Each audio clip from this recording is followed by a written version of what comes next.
process, correct?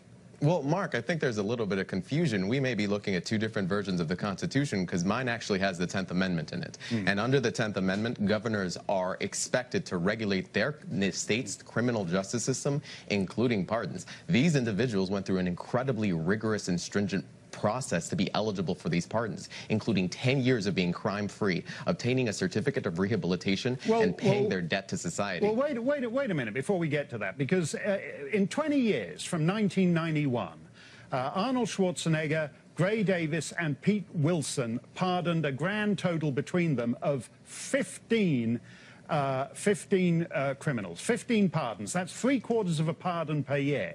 In 6 years, Governor Brown has done, I think it's up around 1,500 pardons. So clearly, the nature of a presidential pardon and the 10th Amendment and the power of the pardon is changing. And to go back to my question, that's because you guys have figured that the immigration lobby, the illegal immigration lobby, has figured this is a great way to do an end run around the national government's power to deport. It's a great way to help individuals who have been here for 30, 40, 50 years, who emigrated to the United States legally, as both of these individuals did, who have deep legal connections in U.S. citizen families, to essentially present their case in front of an immigration judge. These pardons don't guarantee their ability to stay in the country. Now, Mark, you were Canadian, you had a green card. If this had happened to you, I would be fighting for your opportunity to fight and show that you're a contributing member to this country, which you are. You're doing the jobs that Americans don't want to do, like hosting the show. Hosting for Tucker, yeah.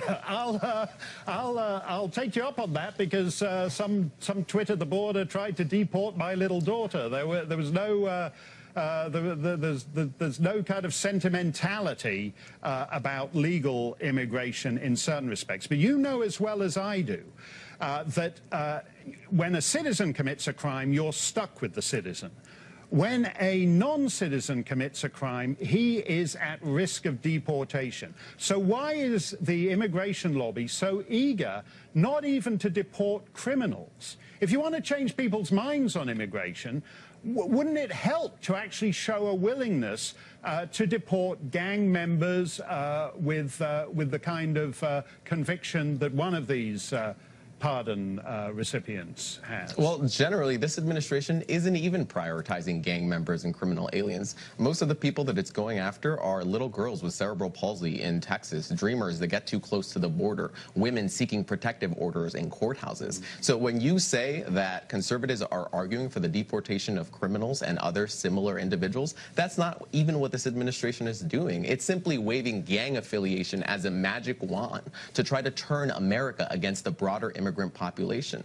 And I'm sure you would agree that we shouldn't demonize all immigrants. Well, wait a minute. We can't demonize gang members. I mean, there are communities a long way from the Mexican border that have been hollowed out by MS-13, for example. There are communities that were peaceful, boring, picket fence suburbs where they're now having ritual initiation murders committed by MS-13 members. Why should this gang member be given a pardon? And more to the point, how does the American gang member in the cell next door feel when he sees governors prioritizing immigrants for pardons over the native-born criminal class?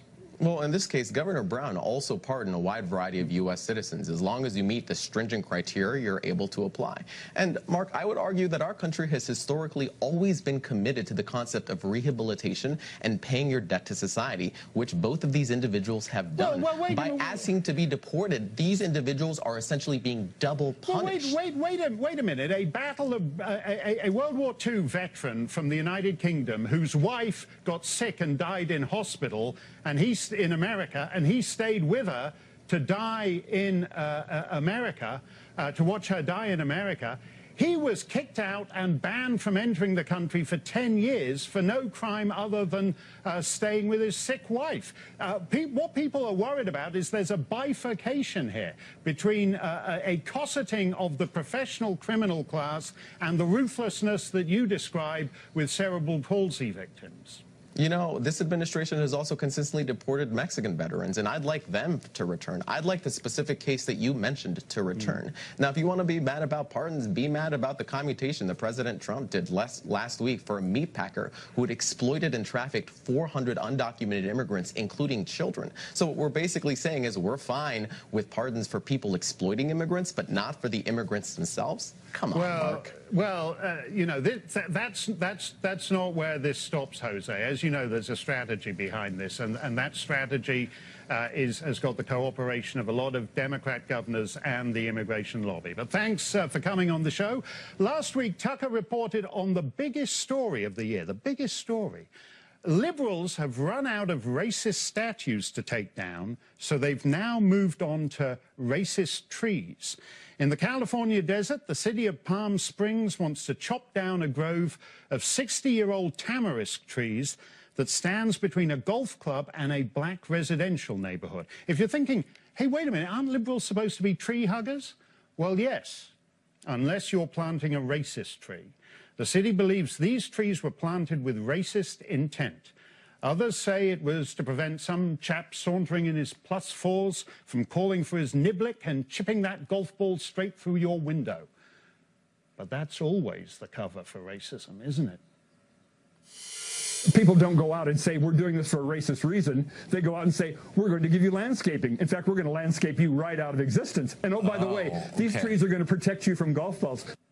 So just like race, golf balls flying through your kitchen window is a social construct. Don't worry about it. The tamarisk is now the Robert E. Lee of trees. It's Robert E. Tree.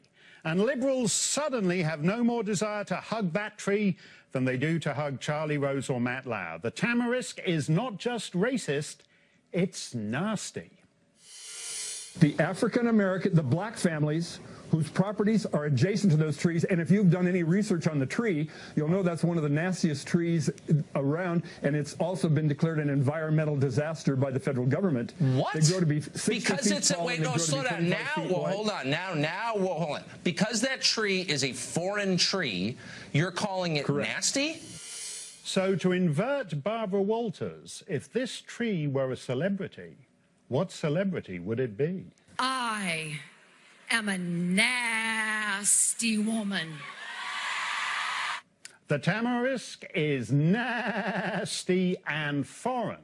But wait a minute, as we just heard, in California, everything's foreign. An illegal immigrant can get a driver's license, free health care. An unlawful immigrant can practice law in California. The one thing he can't do is stand on the edge of a golf course covered in foliage. On that, everyone's a nativist. Okay, so are you a nativist now? And yeah, when it comes to vegetation, absolutely. Eucalyptus trees have become a real problem with tipping over in the storms. So liberals are in favor of open borders for people, but not for trees. Tamarisks are found all over the Muslim world, but this is one Muslim ban they're willing to support. When you come to America, you can bring your prayer rooms, your hijabs, your mosques, your Sharia law, but you better leave your tamarisk back in Tamariskistan. Not in my stand, says California. You can have your choice of female head cover, but not of tree cover. You have to assimilate with American trees. Because just like certain excitable young men of an extremist persuasion, the tamarisk is prone to self-combust. Tamarisk trees themselves have been explosive during these fires that have been happening. So not only do we have the aspect of the traditional, the origin of the planting of these trees being to separate the black and people of color community across the street after their homes were demolished, by the way, by the city of Palm Springs under racist conditions. So just like a Klansman, the tamarisk stands on your lawn and sets everything alight. As the old Christmas carol says, "O tamarisk, how racist are thy branches." What can we replace the tamarisk with? A nice stand of eucalyptus? I think your guest last night mentioned eucalyptus, so it's interesting your guest tonight is saying no eucalyptus. Democrats a decade ago, more trees, less bush. Democrats now, less trees, more open space to keep an eye on Harvey Weinstein and Kevin Spacey. Now, you might think liberals have finally flown the coop launching this war on trees. They're literally out of their tree. But what if they're right? What if this really is the root cause? What if trees are racist? Here are the 3 most forested states in the Union. And here are the whitest states in the Union.